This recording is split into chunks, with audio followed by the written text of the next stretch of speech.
Meus caros amigos e amigas, muito boa noite para todos. Estamos aqui mais uma vez com a nossa Escola da Fé.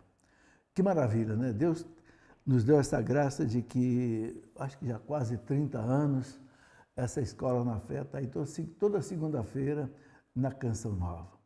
Você já percebe aí a importância que tem você manter a Canção Nova, né? Ajudar a Canção Nova na sua programação, porque... Olha, é difícil encontrar uma televisão, mesmo católicas, que tem uma programação tão intensa. Mas estamos aí. Hoje vamos continuar o estudo que estamos fazendo, né, dos mandamentos. Já estamos no 8º mandamento. Que beleza, né? É a lei de Deus que a gente precisa conhecer, né? Já fizemos uma longa caminhada desde o 1º mandamento, estamos hoje no 8º mandamento. Mas antes... vamos pedir a Deus a sua graça e a sua bênção. Em nome do Pai, do Filho, do Espírito Santo. Amém. Não faça nada sem rezar. Vinde, Espírito Santo, enchei os corações dos vossos fiéis e acendei neles o fogo do vosso amor. Enviai, Senhor, o teu Santo Espírito e tudo será criado, renovareis a face da terra. Oremos. Ó Deus, que instruíste os corações dos vossos fiéis com a luz do Espírito Santo. Fazei que apreciemos retamente todas as coisas segundo o mesmo Espírito e gozamos sempre da sua consolação por Cristo nosso Senhor. Amém. Ave Maria, cheia de graça, o Senhor é convosco. Bendita sois vós entre as mulheres e bendito é o fruto do vosso ventre, Jesus. Santa Maria, Mãe de Deus, rogai por nós, pecadores, agora e na hora de nossa morte. Amém. Glória ao Pai, e ao Filho, e ao Espírito Santo, como era no princípio, agora e sempre. Amém. Em nome do Pai, do Filho e do Espírito Santo. Amém. Quero começar essa nossa aula de hoje com esse pensamento. Não faça nada na sua vida sem rezar, sem oferecer a Deus, porque tudo aquilo que a gente faz por Deus, a gente tem um mérito eterno. Se você faz alguma coisa por você ou só por alguém, você tem um mérito, mas é um mérito humano. Mas quando você faz qualquer coisa por Deus, é diferente. Por isso que São Paulo fala, na primeira carta aos Coríntios, capítulo 10, versículo 31, São Paulo fala assim: quer comais, quer bebais, quer façais qualquer outra coisa, faça para a glória de Deus. Então, tudo que a gente fizer, né, segundo a vontade de Deus e para a glória de Deus, a gente está acumulando méritos no céu, na eternidade. E você sabe que no céu tem níveis de glória, né? É dogma de fé. O Papa Bento XII disse que tanto no céu quanto no inferno tem níveis ou de glória ou de desonra. Então, quanto mais a gente acumula méritos, mais a visão beatífica que a gente terá no céu é mais intensa. Claro que no céu todos estarão saciados da glória de Deus, mas o Papa colocou isso, proclamou como dogma de fé. Bento XII, lá por volta de 1400 e pouco. Né? Então, como é que a gente adquire esses méritos diante de Deus? Quando você faz as coisas por Deus, com Deus e para Deus. Por isso que é importante rezar antes. Se a gente não reza antes, você não tem a luz de Deus para você fazer segundo a vontade de Deus e fazer por Deus.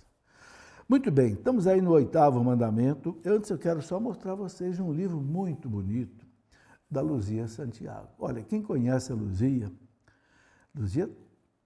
cofundadora da Canção Nova com o Padre Jonas, desde lá de 1970 e pouco, eu me lembro disso. E a Luzia tem uma experiência de vida, de espiritualidade muito grande. Quem já acompanhou os programas dela na Canção Nova, né, sabe disso. E escreveu um livro assim, muito prático, pé no chão, né? Quem ama sempre vence. A Luzia coloca o seguinte: tudo pode ser vencido pelo amor. E aí ela coloca uma série de temas do dia a dia. Por exemplo, vou colocar aqui uma coisa para vocês entenderem. Olha, tem pelo menos aqui deve ter aqui uns 50 itens, mas curtos, reflexões curtas. Por exemplo, né? Quem não ama não conhece a Deus. amar ou amar, perdoar descomplica a nossa vida. Cada um é um tema. O amor cura tudo, as antipatias, as perturbações, as agitações, as dores e as perdas, traições. Deus nunca nos abandona. Eu creio nas promessas de Deus a meu respeito. Sabe, a Luzia é uma pessoa, eu posso dizer isso aqui com convicção. Ela escreveu aqui o que ela viveu e o que ela vive. Pode ter certeza disso. Então, é um livro que eu tenho certeza que pode ajudar você na sua caminhada, né? Quem ama sempre vence. E uma capa bonita, né? Está aqui. É uma parceria da editora Canção Nova com a editora Petra. Está aqui. Bom, fica aí essa sugestão. E fica também o recado, né? Canção Nova consegue fazer toda essa maravilha de evangelização porque você ajuda. Então, se você quiser ser um sócio, eu diria um parceiro da Canção Nova, né? Mais do que um sócio, um parceiro. Canção Nova não é um clube, né? Canção Nova é igreja. Nós somos membros e não sócios apenas, né? Então, você pode entrar aí, por exemplo, se você quiser, no site clube.cançãonova.com. Aí você pode se tornar um parceiro, um contribuinte, né? Um colaborador da Canção Nova. No fundo, você está ajudando a salvar almas. Mas vamos lá para o nosso 8º mandamento, né? Diz lá o livro do Êxodo, no capítulo 20, já no Antigo Testamento, Êxodo 20, 16, não apresentarás um falso testemunho contra teu próximo. Veja, já no Antigo Testamento.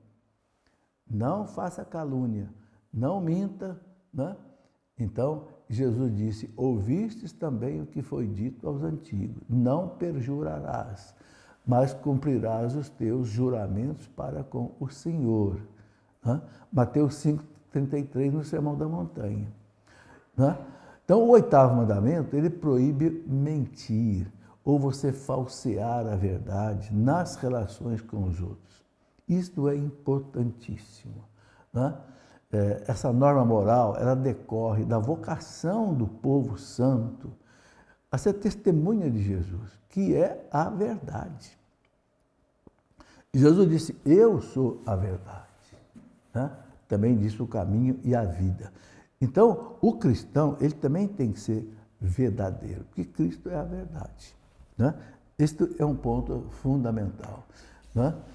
As ofensas à verdade exprimem por palavras ou também por atos, né? Às vezes uma falsidade, né? As ofensas à verdade. Jesus ele é cheio de graça e verdade, né? Diz lá o Evangelho. Ele é a luz do mundo. Gosto muito dessa expressão, do Evangelho de São João, capítulo 8, versículo 12. Jesus disse, eu sou a luz do mundo. Quem anda comigo não anda nas trevas. Quem é capaz de dizer isso, né? Que homem é capaz de dizer, eu sou a luz do mundo? Não é só a luz da minha casa, não, do mundo. Né? É por isso que eu digo, ou Jesus é um doido varrido ou é Deus. Porque só um Deus pode chegar e dizer assim, eu sou a luz do mundo. Agora, todo mundo sabe que não é um doido varrido, né? Ele é perfeitíssimo, ele é santo. Né? Então, para quem crê em Jesus, ele diz, não permanece nas trevas. Aquele que crê em mim não permanece nas trevas. E ele diz, a verdade vos libertará. Aí está a importância, gente, né? João 8,32. A verdade vos libertará e a verdade santifica. Né? A verdade santifica. Além de, ela liberta a pessoa e santifica a pessoa. Né? O povo diz, quem fala a verdade não merece castigo. Né? Quem fala a verdade, né, não tem, o povo diz, rabo preso. Né? É isso mesmo, né? Porque quem mente, ele precisa sempre estar fazendo uma segunda mentira para esconder a primeira. Aí tem que fazer a terceira para esconder a segunda. Uma hora alguém pega. Né? Os antigos diziam, a mentira tem perna curta. Não vai longe. Perna curta quer dizer, é fácil de você alcançar. Todo mundo acaba identificando quem é mentiroso. Sabe por quê? Porque o nariz cresce, né? Não tem o Pinóquio. Olha o que o povo inventou. Não dá para esconder, não dá para esconder a mentira, porque o nariz cresce. O que quer dizer esse nariz cresce? Todo mundo percebe a falsidade. E sabe o que acontece? A pessoa vai ficando desacreditada. A pessoa vai ficando, sei lá, desprezada. A mentira, por exemplo, gente, no relacionamento de duas pessoas é terrível. Dois amigos. O que une dois amigos? A verdade, a honestidade, a transparência. Se um começa a mentir para o outro, opa, a amizade, vai acabando. No namoro, onde é o tempo de se conhecer, de se construir a dois, começa a ver mentira, aquele que é mais sério percebe, opa, estou fora desse relacionamento. E no casamento, então? E no casamento, então, meus irmãos, a mentira trinca a confiança. Né? Deus disse para o primeiro casal, né? Sereis uma só carne. Esse é o fundamento do casamento, né? Sereis uma só carne. Depois que Deus levou Eva para o Adão, Adão ficou feliz e disse, agora sim, agora eu tenho osso dos meus ossos e carne da minha carne.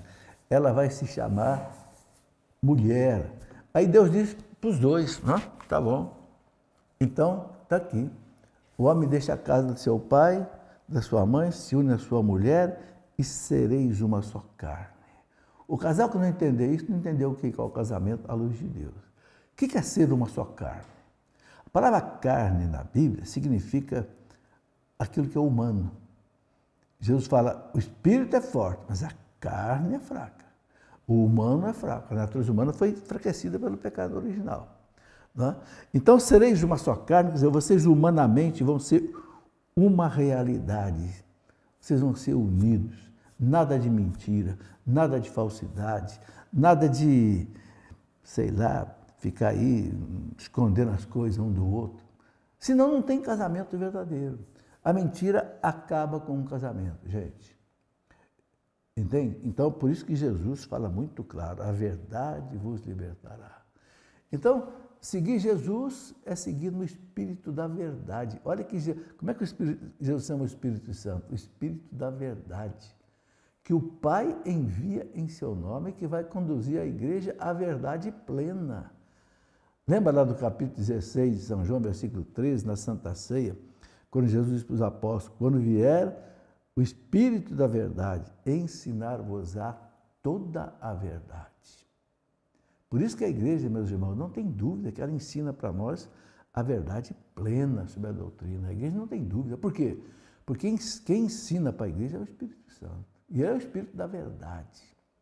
Então você percebe bem, há dois espíritos que agem no mundo. O Espírito Santo da verdade e o Espírito maligno da mentira. Jesus fala que o Espírito maligno, né, é o Espírito da mentira. Né? Jesus fala, quando ele mente, ele fala daquilo que lhe é próprio. Ou seja, o demônio é ontologicamente mentiroso. Assim como Deus é, na sua essência, verdade e amor, o demônio é. Então, Jesus ensina aos seus discípulos o amor incondicional da verdade. Seja o vosso sim, sim, o vosso não, não, o que passa disso vem do maligno. O que não é verdade vem do maligno. Está lá em Mateus 5,37, né? Então, o catecismo, eu sigo muito o catecismo no estudo dos mandamentos, porque o catecismo é a inspiração do Espírito Santo. No parágrafo 2467, o catecismo diz assim, o homem tende naturalmente para a verdade, tanto na ciência quanto na fé, é verdade.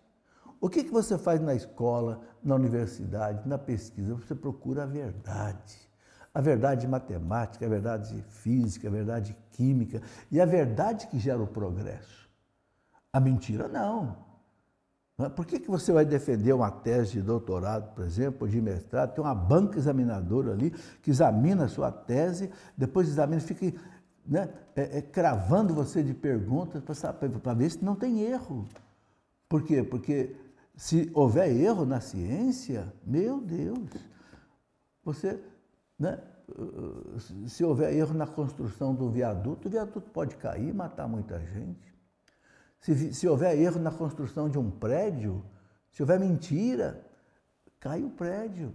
E também na fé. Na fé também, então o catecismo fala, a igreja ensina que somos obrigados a buscar a verdade, sobretudo na religião, e aderir à verdade conhecida e a ordenar toda a nossa vida também segundo as exigências da verdade. Claro, se eu encontrei a verdade, eu tenho que colocar a minha vida segundo a verdade. Né? É contra a verdade a duplicidade. Né? A pessoa fala sim e não, duplicidade. Simulação, hipocrisia. O que é hipocrisia? Hipocrisia é a pessoa aparentar uma virtude que ela não tem. Né? Uma virtude aparente. Parece que é bonzinho, parece que ele é manso, mas não é nada, ele é briguento. Parece que ele é fervoroso, mas não é nada, a oração dele é uma oração vazia. Hipocrisia. Simulação. Simulação é você mascarar uma situação, né? Camuflar uma situação. E duplicidade. Ora age com a verdade, ora age com a mentira. Tudo isso fere o 8º mandamento. Tá bem? Vamos para o nosso intervalo. A gente já volta para continuar essa conversa. Meus amigos, estamos de volta com a nossa Escola da Fé. E já mostrei a vocês esse livro muito bonito da Luzia Santiago, Quem Ama Sempre Vence. Né? E eu tenho um livro também que eu escrevi sobre os 10 mandamentos. Eu chamei de A Moral Católica, os 10 mandamentos. Também é um livro que você encontra aí. Você que está acompanhando essas nossas aulas dos 10 mandamentos, se você quiser tudo isso num livro, temos um livro que se chama A Moral Católica. Por quê? Porque a moral católica é baseada nos 10 mandamentos que Deus nos deu. Né? Então tá aí. Mas vamos continuar. Eu falava antes que a verdade exige que não se pratique a duplicidade, nem a simulação, né? E nem a hipocrisia. Hipócrita é aquele que finge que é religioso, finge que é bonzinho, mas depois você vai ver a vida dele, não é nada disso. Não é? São João Maria Vianney dizia assim, quando você quiser conhecer uma pessoa, não apenas ouça as palavras da pessoa, mas olhe as obras dessa pessoa. Não é? Jesus fala no Sermão da Montanha, né? Uma árvore boa não dá fruto ruim, e uma árvore ruim não dá fruto bom. É pelos frutos que você os conhecerei. O fruto o que é? As obras. Entende? Então, o catecismo lembra isso para nós. Ele fala, sem a verdade não existe bom relacionamento entre as pessoas. São Tomás de Aquino, ele diz assim, abre aspas, os homens não poderiam viver juntos se não tivessem confiança um no outro. Não dá para viver junto. Quer dizer, se não manifestasse a verdade uns aos outros. É uma citação de São Tomás de Aquino. Né?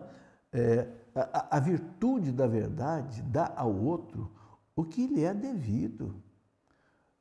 A pessoa tem direito à verdade. É um direito dela. Eu não menti para ela. A verdade observa um justo meio entre aquilo que deve ser dito e o segredo que deve ser guardado. Tá? Claro, implica uma honestidade e também a discrição. Se você ouve uma confidência de uma pessoa, a pessoa vem conversar com você, traz um problema sério, você não pode, né, contar isso para outras pessoas. Tem que ter discrição. Isso também faz parte do 8º mandamento.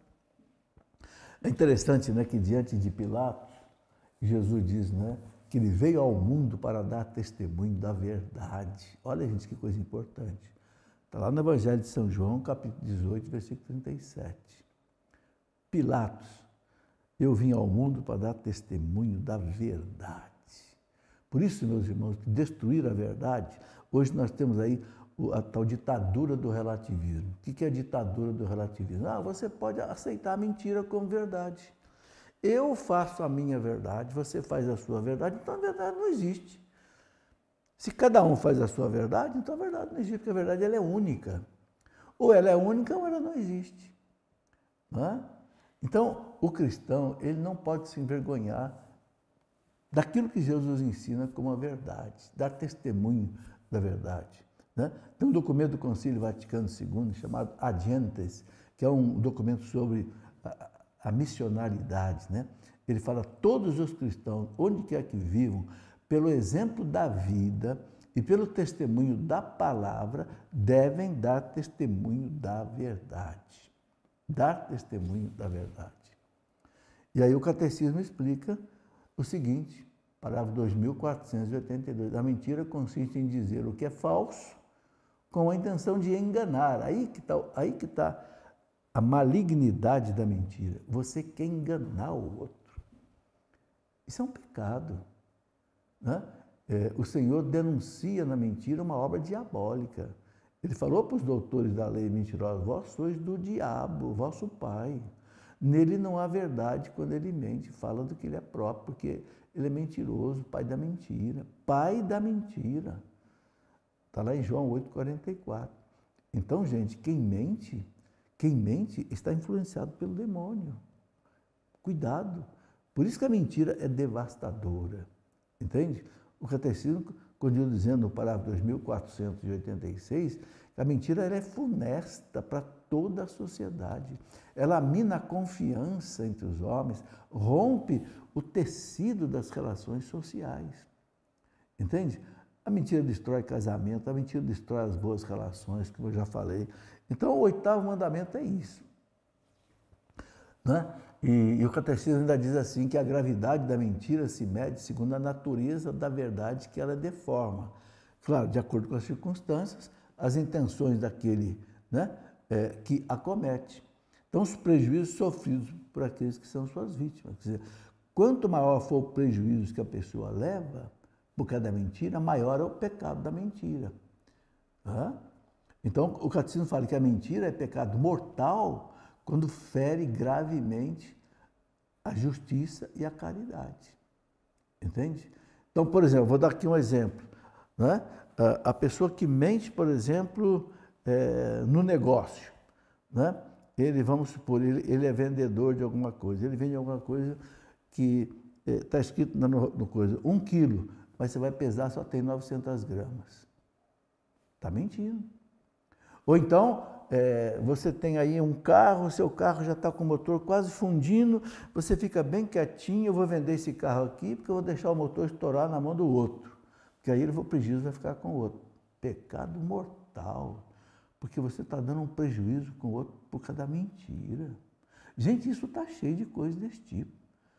De repente você encontra irmão mentindo para irmão, tapeando, o povo chama de tapear, né? Ah, está me tapeando, está mentindo. Né? Está querendo vender gato por lebre, como o povo diz, né? Então, olha, sim, sim, não, não. Eu vou contar uma história para vocês que aconteceu comigo rapidamente. Eu aprendi essa coisa muito cedo, graças a Deus, com meus pais, com os padres salesianos. Um dia eu tinha um carro. E eu não estava muito satisfeito com esse carro, porque o carro, não sei, porque o carro não desenvolvia bem. Mas eu não sabia que o carro estava com motor ruim, não sabia. Eu achava que o carro não me agradava. Eu me lembro, era uma Belina 2, um carro meio pesado. E eu vendi o carro. Quem comprou o carro foi um médico, aqui de Lorena. E o carro fundiu o motor na mão dele. E ele ligou para mim. Olha, ô Felipe, o carro fundiu o motor. Eu falei, nossa, tranquilo, devolve o carro para mim que eu vou devolver o dinheiro para você. De imediato. Ele falou, nossa, cara, estou tão feliz com a sua atitude que eu não vou devolver o carro para você. Eu vou arrumar o motor do carro, depois a gente conversa, a gente divide, alguma outra. Ficou com o carro. Gente, olha o que aconteceu. Olha como é que é a vida. Passaram os anos, meus filhos eram pequenininhos. Passaram os anos, meus filhos cresceram. Um dos meus filhos, o Davi, foi nesse médico fazer um exame de vista para ser motorista. E o médico contou para ele, olha o que aconteceu entre eu e seu pai. Comprei o carro com seu pai, fundi o motor, seu pai queria devolver o dinheiro para mim. Não devolvi, nós acertamos. Agora, vocês já pensaram se eu tivesse tapeado esse cara? O que ele não ia falar para o meu filho? Seu pai é um sem vergonha. Seu pai é um ladrão. Olha, gente. Olha como é que a mentira tem perna curta. Se eu tivesse mentido. Entendeu? Então, essas coisas, gente, essa honestidade é que faz a gente ter um nome entre as pessoas terem confiança na gente, confiar na gente. Então, não minta de jeito nenhum. Fale a verdade. É melhor tomar prejuízo do que mentir. Então, o Catecismo fala, a palavra 2484, a mentira é pecado mortal quando você fere gravemente a justiça e a caridade. A caridade é você não tapear ninguém. Entenderam? Jesus disse que nós seremos julgados, gente, pelas nossas palavras. Está lá em Mateus 12, 36, 37. Olha, eu acho pesado isso que Jesus disse. Ele fala assim, ó, eu vos digo, no dia do juízo, os homens prestarão conta de toda palavra vã.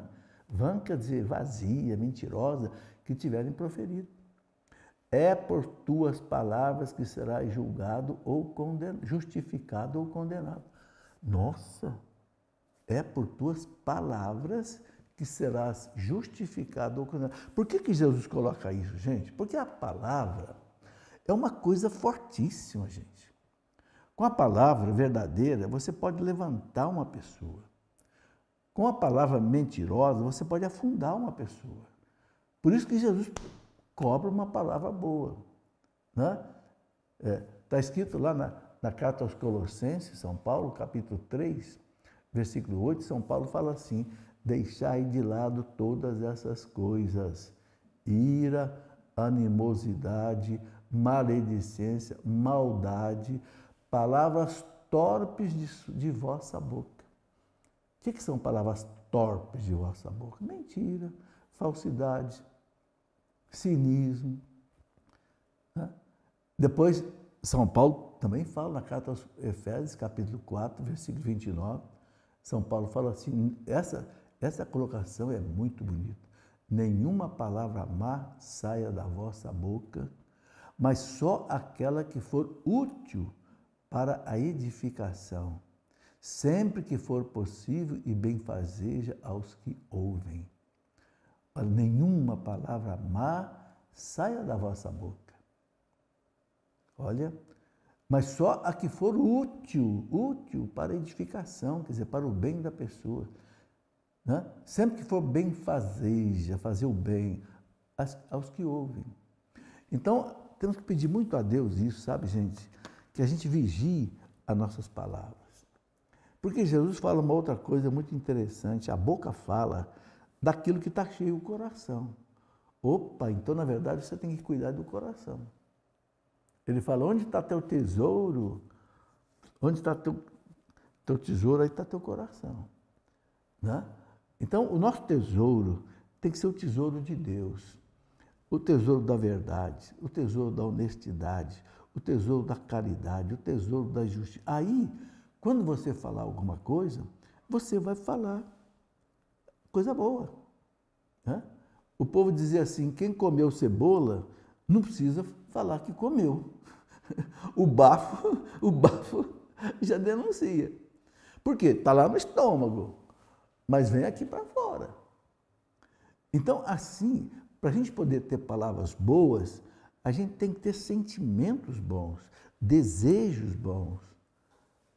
Se você é uma pessoa que odeia, você é uma pessoa que tem inveja dos outros, se você tem rancor, as suas palavras vão manifestar isso. Não tem jeito, gente.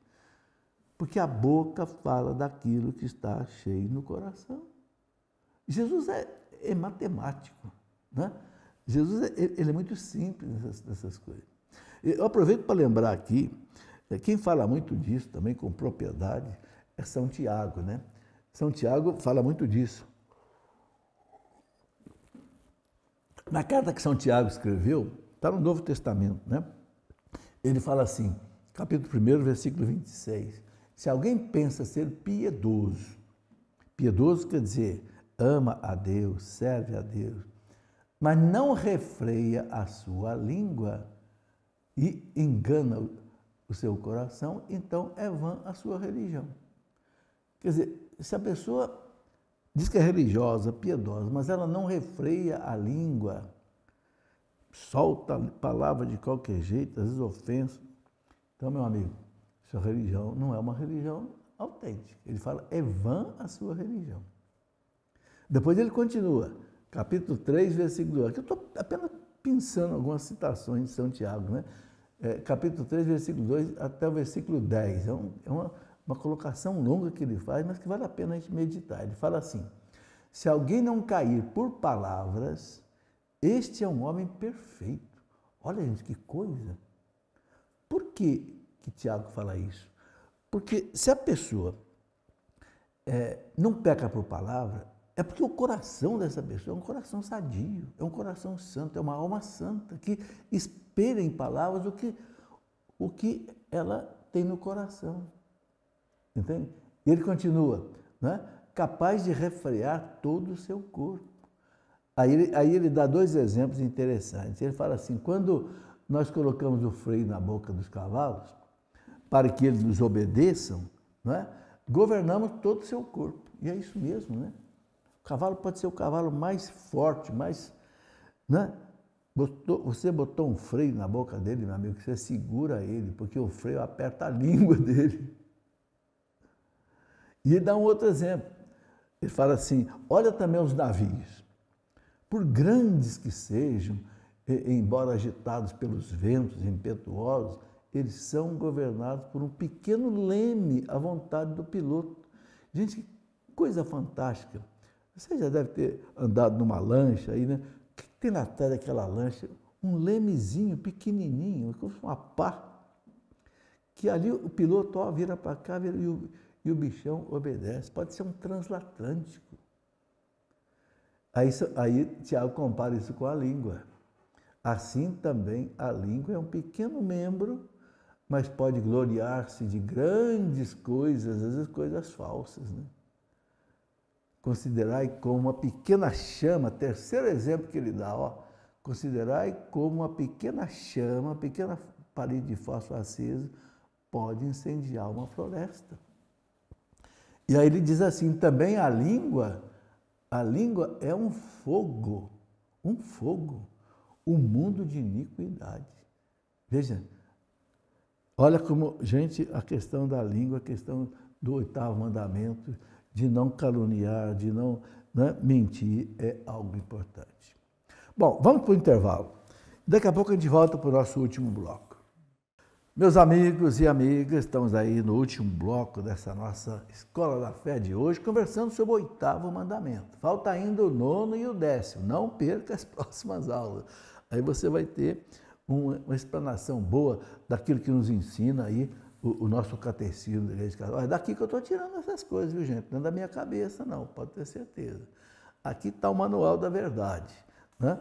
Bom, eu quero, antes de continuar nossa conversa sobre o 8º mandamento, eu estava falando aqui, São Tiago falando da língua, né? Mas eu volto já. Só que eu quero dizer a você o seguinte, não deixe de contribuir com a Canção Nova. Gente, se você se enriquece, se edifica espiritualmente com a programação da Canção Nova, é um dever você ajudar a Canção Nova. Porque nada, gente, é de graça. Já escutou aquilo que o povo diz? Não tem almoço de graça. Essa programação toda não chega aí até a sua televisão, ou a sua internet, o seu celular, de graça, não. São mais de 1000 funcionários trabalhando aqui nessa casa, além de mais de 1000 consagrados. Gente, um exército de gente trabalhando. Você imagina quanto isso custa? Satélites, retransmissoras, casas de evangelização. Nossa, gente. Só para gravar um programa como esse e colocar no ar um programa como esse, é a multidão de gente que entra no esquema. Então, custa. Então, por favor, seja um contribuinte da Canção Nova. Se você não olha, se quiser, você não precisa nem se tornar um sócio oficial. Basta você entrar no seu Pix aí e colocar pix.doação@cançãonova.com, porque o Canção Nova recebe a sua doação. pix.doação@cancionova.com. Ou então você se associa. Se você quiser associar oficialmente, então você pode entrar no site, né? Está aqui, ó, clube.cancionova.com. É o clube dos ouvintes, né? Agora nós somos ouvintes, era ouvinte que nós temos da rádio, agora é ouvinte e telespectador. Mas ficou, né? Ficou aí, clube.cancionova.com. Beleza? E eu lembro, mais uma vez, que já falei aqui muitas vezes, citação de Paulo VI, quem contribui com a evangelização tem os mesmos méritos do evangelizador. O que equivale a dizer que se você ajuda esse programa a ir para o ar, você tem os méritos meu e de todo mundo que trabalha aqui para que esse programa chegue até você. Ok? Muito bem, vamos continuar. Eu estava lembrando que São Tiago falando da língua, né? Ele dizendo que a língua é assim como um fogo, né? Que às vezes é um mundo de iniquidade. Iniquidade, gente, é sinônimo de quê? De pecado. Ele fala, a língua está entre os nossos membros e contamina todo o corpo, né?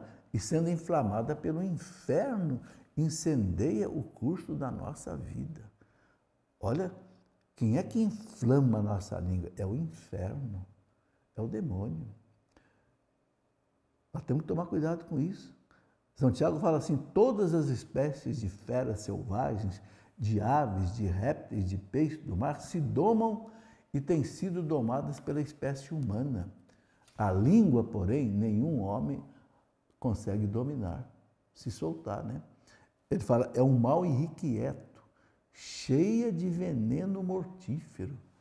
Com ela bendizemos o Senhor nosso Pai e com ela amaldiçoamos os homens, feitos à semelhança de Deus. Veja como é que São Tiago, ele gasta, olha, são uns 10 versículos, São Tiago batendo nessa tecla, né? Ele fala, de uma mesma boca procedem a bênção e a maldição. Não convém, meus irmãos, que seja assim. Ele fala, não convém que seja assim, que da sua boca saia só bênção, não saia a maldição, não saia a palavra ruim, né? Bom, há muitas formas de você viver a verdade. Uma das formas, gente, impressionantes, é o martírio. O Catecismo fala, no parágrafo 2473, o Catecismo diz assim, o martírio é o supremo testemunho prestado à verdade da fé. E é verdade mesmo. Ele fala, significa um testemunho que vai até a morte. O mártir, ele dá testemunho de Cristo. Cristo morto, ressuscitado, ele morre para assegurar a verdade. É verdade, Cristo existe, né? Eu não nego isso. Quantos e quantos mártires, gente, na história da igreja, morreram para não mentir sobre a sua fé, né? Então, o Catecismo fala que o martírio dá testemunho da verdade, da fé e da doutrina cristã. Da doutrina cristã. É impressionante ler, por exemplo, o martírio de Santa Perpétua, Santa Felicidade, de Cartago, São Policarpo de Esmirna. Gente, é maravilhoso. Eu escrevi uma história da igreja em 3 volumes, até está aqui na minha mão. História da igreja, por exemplo, aqui é o primeiro volume, que é a história antiga, vai até o ano 500. Gente, o que tem de mártir na história da igreja, e aqui eu coloco, por exemplo, a narrativa da época. São as atas de martírio da época, né? Por exemplo, eu vou só para dar um exemplo, eu vou contar aqui o caso, por exemplo, do martírio de Santa Perpétua e Santa Felicidade. Quem foram essas duas santas? Elas eram de Cartago, no norte da África, não é? Que ano? Lá por volta do ano 280. Era a terrível perseguição do imperador Diocleciano. Talvez foi a pior perseguição que a igreja sofreu depois da perseguição de Nero e de Trajano, que foram terríveis. Mas lá no ano 60 e pouco, já o Diocleciano é 280 e pouco, porque foram 250 anos de perseguição. Quem era Santa Felicidade e Santa Perpétua? Gente, que coisa maravilhosa. Santa Perpétua era uma moça da sociedade de Cartago, rica. E naquele tempo todo mundo tinha escravos, né? E existia Santa Felicidade, que era escrava, né? E as duas estavam presas, né, na prisão ali de Cartago porque eram cristãs. Estavam condenadas à morte, né? E Santa Perpétua era jovem, tinha 20 e poucos anos, tinha um filhinho e estava grávida de outro. E o pai dela foi conversar com ela: minha filha, por favor, aceita prestar culto aos deuses pagãos aí dos romanos, que tinham que adorar César, né? Faça a libação. Libação era derramar vinho, né, em homenagem ao deus pagão, que era o próprio imperador. Não, meu pai, não posso. Minha filha, mas você tem uma criança na barriga, tem outro pequenininho. Não posso, pai. Minha filha, então, pelo amor de Deus, pelos meus cabelos brancos, minha filha. Pai, te amo muito, mas não posso negar meu Deus. Gente, essa moça de 20 e poucos anos, grávida, foi jogada às feras no anfiteatro de Cartago e foi morta no anfiteatro de Cartago. E junto com ela estava preso Felicidade e mais 5 diáconos que depois foram mortos também. Gente, o que eu estou contando a vocês está narrado nas atas que foram escritas pelos contemporâneos dela, que assistiram às cenas. Porque era num anfiteatro romano. Felicidade era escrava e estava grávida na cadeia, já na hora de dar luz. E olha o que aconteceu: Felicidade deu à luz no cárcere, sozinha, e gemia de dor. E o carcereiro disse para ela: você está gemendo agora aqui? Eu quero ver quando você for jogada lá para as feras no anfiteatro. Ela disse: não se incomode não, aqui quem está gemendo sou eu, mas lá terá outro que estará em mim, ele que vai gemer por mim. Eu não tenho medo, não. Gente, uma escrava. E foi jogada às feras no anfiteatro de Cartago e foi morta. Uma moça rica da sociedade cartaginesa de Cartago e outra escrava. Olha o que a fé fez com uma escrava. Ela dá vida por Jesus Cristo. Por quê? Porque Jesus Cristo deu dignidade à escrava. No tempo dos romanos, o escravo era um objeto que podia ser comprado, vendido, até morto, se o dono quisesse. Mas o cristianismo chega em Roma e fala: não, você não é objeto, não, você é filha de Deus, tanto quanto o imperador. O escravo cresceu.